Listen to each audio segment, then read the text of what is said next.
तेन मोरा करे हला कान रे मोरा करे हला कान रे मोरा करे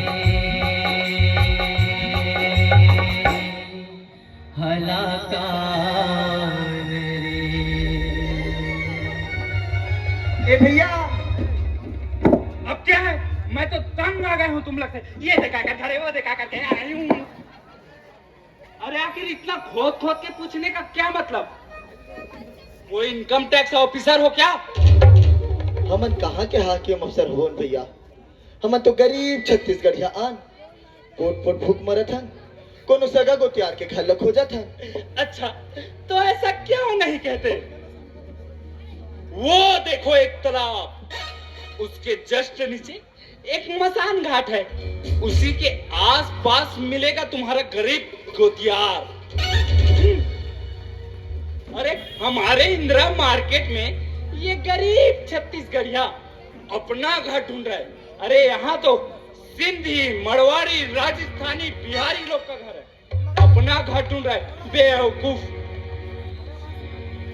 कस भैया, हमर छत्तीसगढ़ी हमन ये मसाने घाट में ठौर मिलिस गा। तो और कहाँ मिलेगा? गरीब छत्तीसगढ़ियों के लिए उससे अच्छा घर और कहीं नहीं है। मैं पूछता हूँ भैया, ये मसान घाट अच्छा है? अरे अच्छा, अरे बहुत अच्छा है। छत्तीसगढ़िया बेमौत मरते हैं ना, इसलिए लाने ले जाने के लिए सहूलियत होती है। शोषण भ्रष्टाचार माए तुहार होगे समन के दिन गाने। शोषण भ्रष्टाचार माए तुहार होगे समन के दिन गाने। और जिंदगी हो बर्बाद होगे, और जिंदगी ना बर्बाद होगे।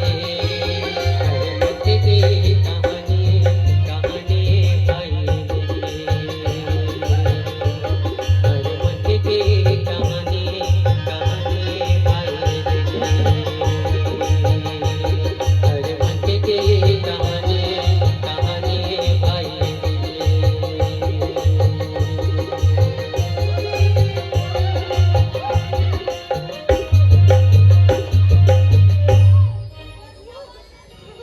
ए साधु बाबा,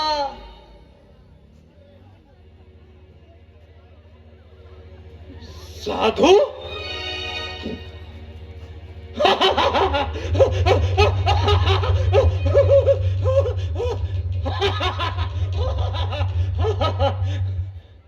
साधु होता तो कब का मंत्री बन गया होता।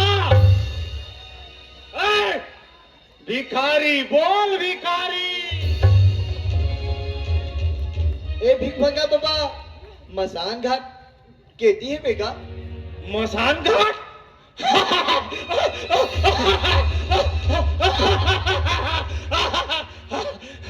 मसान घाट? अच्छा, छत्तीसगढ़िया हो? आन दादा, छत्तीसगढ़िया आन, अंधरा बाप और भोकुआ बेटा। छत्तीसगढ़िया नहीं होगो तो औ का होगो? आन, छत्तीसगढ़िया आन। अरे तो फिर मसान घाट जाने की क्या जरूरत है? अरे मौत तो तुम्हें ढूंढ ही रही है।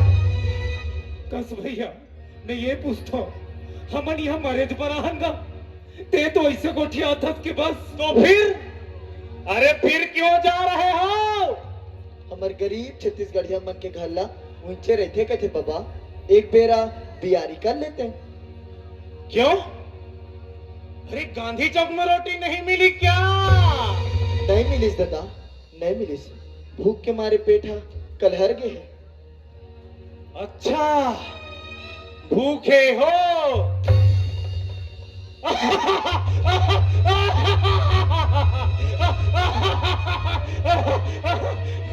भूखे हो?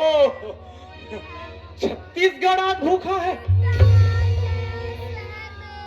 अरे धान का कटोरा आज भूखा है। लो लो ना। छत्तीसगढ़ 36 लाख टन धान की फसल उगाने वाले और छत्तीसगढ़ के बदकिस्मत बेटा, इस झूठन से अपना पेट भरो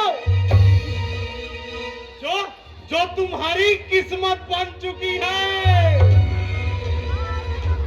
अरे क्यों जीते हो तुम लोग? इतना अपमान, इतना अत्याचार, इतनी उपेक्षा सहकर, अरे कुत्तों की तरह क्यों जीते हो तुम लोग? अरे धिक्कार है तुम पर, धिक्कार है तुम पर, धिक्कार है तुम पर, धिक्कार, धिक्कार। काली खां कलम ले, काली खां कलम ले, काली खां कलम ले, काली खां कलम ले। मोरे माया के गुहार लिखाऊं, मोर बर का चिन्हार लिखाऊं। मोरे माया के गुहार लिखाऊं, मोर बर का चिन्हार लिखाऊं। सुर सुरता के गांठ बधा के, सुर सुरता के गांठ बधा के, छूट गए जन्म जन्म ले। काली खां कलम ले, काली खां कलम ले, काली खां कलम ले, काली खां कलम ले, काली खां कलम ले, काली खां कलम ले, काली खां कलम ले। अरे सेठ जी, अरे कहाँ मर गए सेठ जी? अरे वो सेठ, अरे तुम यहाँ क्या कर रहे हो? तमाशा देख रहा हूँ साहब। अरे उन साजिशों का चमत्कार देख रहा हूँ जो एक आदमी के जिंदगी को कुत्ते से भी बदतर बना देती है, कुत्ते से भी बदतर बना देती है, कुत्ते से भी बदतर बना। सेठ जी, अरे वो सेठ जी, अरे कहाँ चले गए सेठ जी? अरे वो सेठ जी, सेठ जी, अरे क्यों गला फाड़ रहा है? जानते नहीं मैं कितना दुखी हूँ? जानता हूँ सेठ जी, जानता हूँ। आपके पिताजी दिवंगत हो गए, भगवान उनकी आत्मा को शांति प्रदान करे। उन्हें कल्प वृक्ष के नीचे आसन मिले, वो अपना कारोबार स्वर्ग में भी फैला सके। सेठ जी दिन बंधु थे, दिन बंधु। अबे चुप! राण की तरह क्यों रो रहा है? बाप मेरा मरा है या तुम्हारा? क्यों? फोटोग्राफर कहाँ है? ले आया हूँ सेठ जी, बाहर खड़ा है। अबे तो बाहर क्यों खड़ा है? अंदर लाना। चीन टपाक डम डम, जो हुक्म मेरे आका।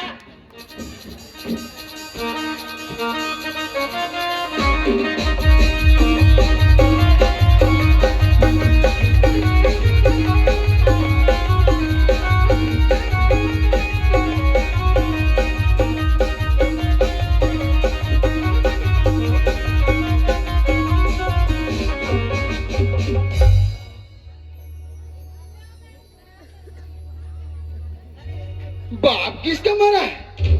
Father suicide? अरे मेरा मतलब फोटो किसकी खींचनी है? Father suicide? मुनीम!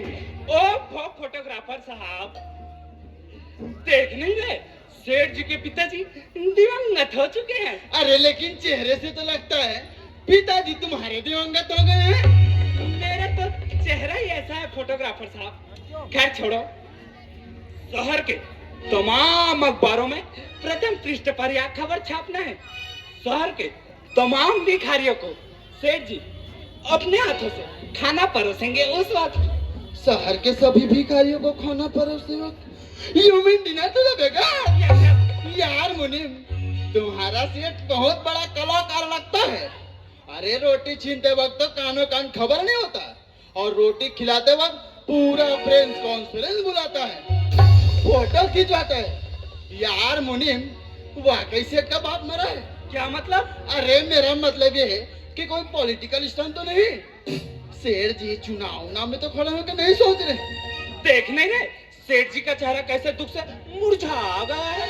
हाय हाय, मुरझाने में तो ये हाल है, तो खिलने में क्या हाल होगा। सुनो मिस्टर मुनीम, सेठ का चेहरा उसके दुख को रिफ्लेक्ट नहीं कर रहा है। क्या नहीं कर रहा है? अरे रिफ्लेक्ट नहीं कर रहा है। जिसका बाप मरता है ना, उसके चेहरे पर 12 बज जाते हैं, 12। धुआं धुआं आंखें, बिखरे बिखरे बाल और गालों पर आंसुओं की लकीर। I mean Mahanadi river on the face. ऐसा कुछ भी नहीं। ऐसा कुछ होगा भी नहीं। तुम जानते नहीं क्या, हमारे सेठ जी कोई मामूली आदमी नहीं। ओहो, मैं तो भूल ही गया था। सेठ कोई मामूली आदमी नहीं, वो तो सेठ है, सेठ। हाँ, ये बात ठीक कही तुमने। हमारे सेठ जी की तुलना ऋषि मुनियों से की जा सकती है, जो 1000 जख्म खाकर भी। लेकिन भाई मेरा कैमरा बाहर की चीज तो खींचता है, मगर अंदर की चीज नहीं, समझे। बुरा ना मानो तो एक बात कहूँ सेठ जी। कहो, बुरा मानने की हमारी आदत नहीं। अरे बुरा करना तो आपकी आदत है। यही कहना था तुम्हें। अरे नहीं सेठ जी, मेरे कहने के मतलब आपके चेहरे पर दुख की परछाई तक नहीं है। हैं? परछाई? कैसी परछाई? अरे परछाई का मतलब वो कि आपके पिता के मरने पर जरा भी दुख नहीं है। अरे दुख नहीं होता तो ये श्राद्ध क्यों करवाता? अरे सेठ जी, इससे दुख का क्या वास्ता। प्रोपेगेंडा के लिए लोग गधे का भी श्राद्ध कर देते हैं। आपने अपनी लीडर की मौत नहीं देखी क्या? बाप के मरने पर चेहरा उतर जाना चाहिए। चेहरा उतर जाना चाहिए? कैसे? ऐसे? अरे नहीं सेठ जी। तो फिर ऐसे? अरे इसमें तो आप बिलाव नजर आते हैं सेठ जी। बको मत। कैसे उतर जाना चाहिए ये बताओ। सेठ जी, यदि आपके घर में छापा पड़ जाए तो आप कैसा महसूस करेंगे? अरे छापा पड़ नहीं सकती, गवर्नमेंट अपनी है। अच्छा, गवर्नमेंट आपकी है ना। यदि आप दिवालिया हो जाए तो? अरे दिवालिया 8 बार हो चुका हूँ, बोलो तो 9वीं बार हो जाऊं। इसीलिए तो आप इतने बड़े सेठ